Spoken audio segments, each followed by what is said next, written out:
বিদায়ী ভাষণ। যেই বিদায়ী ভাষণ আমাদের নবীজি আরাফার ময়দানে দিছিল, 10 লক্ষ সাহাবীদেরকে একসাথে নিয়ে বিদায়ী ভাষণ দিছিল। তো ওই বিদায়ী ভাষণ তো আল্লাহর রাসূল অনেক কিছু বলছে, এবং আল্লাহর রাসূল বিদায়ী ভাষণের মাধ্যমে একটা কথা বলছিল যে আপনার ইসলাম আল্লাহ তাআলা পরিপূর্ণ করে দিছে। এই কথাটা বলার পরে অনেকে খুশি হয়েছে, অনেকে বুঝে নাই, বা অনেকে বুঝার চেষ্টা করছে, বা অনেকে বুঝছে। এর মধ্যে একজন মানুষ একদম সর্বোত্তম বুঝে কে এসে, আবু বকর। উনি কান্না শুরু করে দিছে। তো সাহাবীরা বলতাছে যে আপনি কান্না করতেছেন, নবীজি মানে একটু সাইড বা পাশে থেকে কান্না করতেছে। নবীজি বলতেছে যে ইসলাম পরিপূর্ণ হয়ে গেছে গা,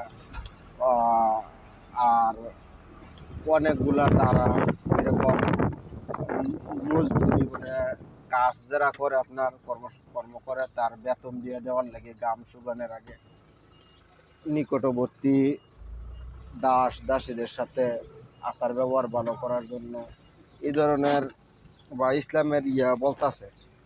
তো ওই সময় এই কথাটা যে সময় বলছে, উনি কান্না করতেছে যে দেখেন বিদায়ী মানে ভাষণে নবীজি বলছে যে উনি কিভাবে নিছে কথাটা। উনি নিছে এরকম ভাবে যে ইসলাম পরিপূর্ণ হয়ে গেছে, মানে আমাদের নবীজি তো আর বেশি দিন থাকবো না।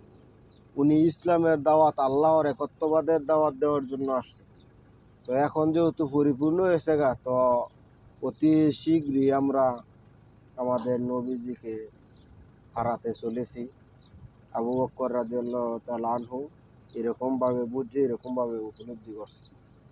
আর উনি ছিলেন নবীজির সবচেয়ে কাছের বন্ধু, সুখের বন্ধু, দুঃখের বন্ধু, হিজরতের বন্ধু।